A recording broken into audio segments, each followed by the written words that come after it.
Pemirsa, untuk pembahasnya sudah hadir 5 orang narasumber di studio Metro TV malam hari ini. Yang pertama adalah anggota DPR RI fraksi PDI Perjuangan Nico Siahaan.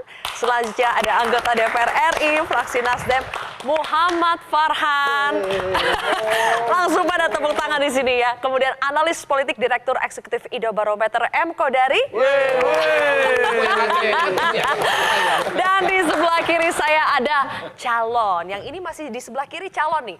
Calon anggota legislatif dari Partai Nasdem, Ramzi. Dan juga calon anggota legislatif dari PKS, Sunarji. Malam ini lebih spesial ya dari biasanya ya. Kenapa Mas Narji? Sunarji suka berkata benar dan terpuji. Oke, kalau gitu saya langsung tanya nih. Yang suka berkata benar dan terpuji, alasan Mas Narji ini nyalek apa? Alasan saya pertama masuk PKS, saya tadi mau masuk PKK. Istrinya ibu-ibu semua kan.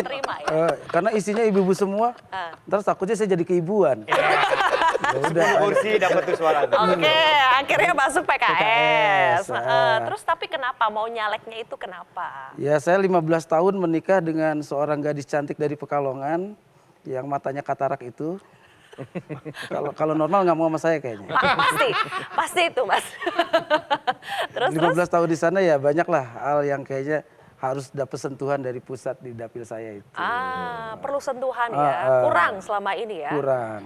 Milenial sama petaninya. Oh gitu. Jadi masih banyak kekurangan, ya, masih banyak PR di dapil saya itu sebagian besar penghuninya itu adalah orang-orang yang udah usia pensiun. Waktu produktif ke Jakarta, begitu udah mulai sakit baru ke kampung jadi beban hidup. Makanya kalau syuting cari figuran nenek-nenek di kampung saya banyak. Oh gitu. Oke. Terus memangnya Mas Narji bisa apa ya kalau nanti terpilih, memang bisa apa dengan semua PR tadi itu? Ya paling tidak saya berusaha berbuat. Lebih baik berusaha daripada nggak pernah berbuat apa-apa untuk kampung sendiri. Super sekali. Masuk barang. Gila ya. Apa yang diajarin Kak Niko tadi berhasil Kak Niko. Tahan dulu. Tapi nih Mas Narji dan juga Bang Ramzi, ada yang bilang katanya kalau artis nyalek itu biasanya karena udah nggak laku. Masa sih? Coba kita lihat dulu ya.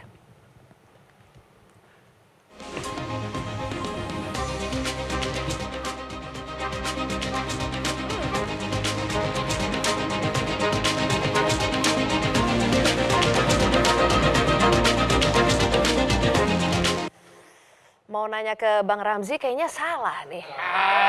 Tanya saya dong. Lagi pendukungnya. Saya udah nyiapin jawaban itu. Kayaknya salah kalau nanya ke Bang Ramzi, tapi dia paling semangat ngejawab. Coba deh Bang Ramzi, kenapa Bang? Bener gak tuh? Bintangnya udah redup. Alhamdulillah akhirnya berada di posisi seperti sekarang. Setelah hampir di setiap 5 tahun melihat ya, teman-teman public figure selalu ditempatkan di satu tempat untuk diajak diskusi menjelang pemilu, gitu ya. Stigma atau pemikiran itu memang sangat menempel untuk kalangan kita keluarga besar public figure, gitu ya. Ngapain sih lo artis? Pasti artis masuk ke legislatif maupun eksekutif karirnya sudah meredup. Pertama, saya bisa menjawab hal ini. Alhamdulillah posisi karir saya sekarang masih berada di puncak. Dengan pengen. Berarti di puncak berarti dia Bogor itu. Lu masih di puncak ya? Iya. Karirnya masih di puncak. Ini mau puncak karena memang. Pasti di puncak. Kita kan ngukur diri. Untuk menjawab hal itu, justru akhirnya saya mempunyai jawaban. Alhamdulillah. Untuk pertanyaan atau stigma itu terbantahkan oleh seorang saya. Saya tidak mewakili public figure yang lainnya. Setidaknya Bang Ramzi itu salah lah ya. Saya tidak mengatakan salah atau benar, tapi saya mengukur diri. Alhamdulillah sampai saat ini kesempatan untuk tampil dan berkarya, saya masih mendapatkan hal itu. Itu yang pertama. Terus kenapa mau nyari masalah jadi caleg? Nah, ada hal yang kedua dulu sebenarnya. Hal yang kedua, artis mau nyalek, mau jadi anggota legislatif, pasti dia mau nyari duit. Iya. Emang kurang duit situ? Nah, kalau ngukur dari sisi materi, kalau kita hitung-hitung, ini bicara fakta. Mendingan gue duduk manis syuting setiap hari, duitnya lebih banyak daripada untuk jadi nyalek atau menjadi anggota dewan. Jadi kenapa dong cari masalah? Kesimpulannya adalah walaupun kalimat ini kita sering dengar dan kesannya memang seperti kayak udah apa Normatif, jawaban normatif politisi lah ya, nih. terpanggil kalimat itu seiring perkembangan usia, seiring perkembangan jati diri kita di satu momen atau di satu tahap atau di satu fase pasti akan mengalami satu momen kita untuk berhijrah. Hijrah dalam arti banyak hal. Dari hal yang tadinya baik menjadi lebih baik, yang kurang baik bisa menjadi lebih baik.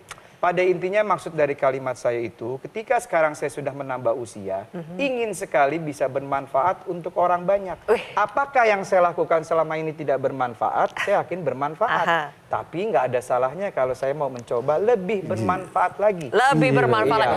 Cocok ini nggak nih? Ini udah cocok belum? Selesai, Ramzi udah ngomong. Yang kedua, ini lulusan terbaik sekolah caleg Nasdem. Jadi cocok ya? Jadi ada kaderisasi ya? Makanya sudah terlatih. Kata-kata lu keren banget lu, kayak kata-kata lu keren kayak Camat Pamulang. Sekarang kita tanya nih. Itu betul apa yang aku rasakan. Oke. Sekarang kita tanya sama yang udah lolos Senayan. Ya kan? Ampun Sungkem dulu. Oke. Very good. Oke. Ji, kata mereka. Oke. Kata mereka, tuh berdua Dari- ngomong apa? Dari yang udah 2 periode dulu nih. Bang Niko. Ya. Kan artis tadi ya melekat stigma karena modal tenar aja atau modal tampang aja. Kalau itu benar gak sih kalau menurut Bang Niko sejauh ini, apakah itu yang mengantarkan Bang Niko sampai bisa 2 periode? Oke, kalau kita lihat hanya ketenaran dan tampang, mungkin jauh lah saya dibandingin teman-teman yang lain. jangan ngomong tampang ya. Saya kesinggung. Kita ganti ya, kita ganti. Tampan. Iya. Tampan. Tampan. Salah denger, tampan. Mohon maaf ya, Metro pasti besok akan dapat teguran KPI. Aduh jangan dong. Anda menampilkan ini. Ada komisi 1. Tenang, ada 2 om. Ada dua. Aman, Ji, aman.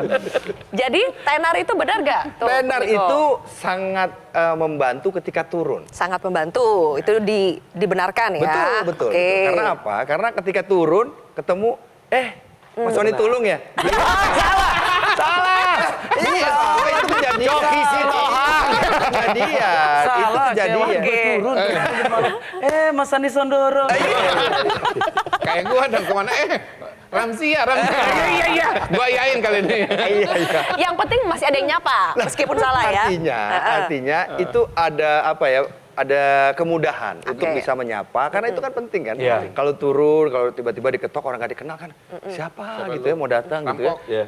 Tapi kalau kita diketok, Farhan, salah lagi. Jadi sering kalau nggak Sony, Farhan ketuker-tuker. Jadi artinya pasti akan banyak membantu lah. Ya. Salah satu ketenaran itu pasti akan sangat membantu. Privilege, ketika kita turun dan bersosialisasi. Baik. Itu di awalnya. Oke, di awal. Tapi Kang Farhan, apakah kalau membantu itu sama dengan mengurangi biaya politik untuk sosialisasi? Enggak. Masa sih? Enggak, apaan ho? Bener. Masih mahal juga. Ya kalau kamu jual mahal. Gimana tuh, Kang? Masih. Masih Karena tetap. begitu kita turun dan memperkenalkan diri, kan kayak Niko tadi. Nah. Assalamualaikum. Pak Farhan. Gitu.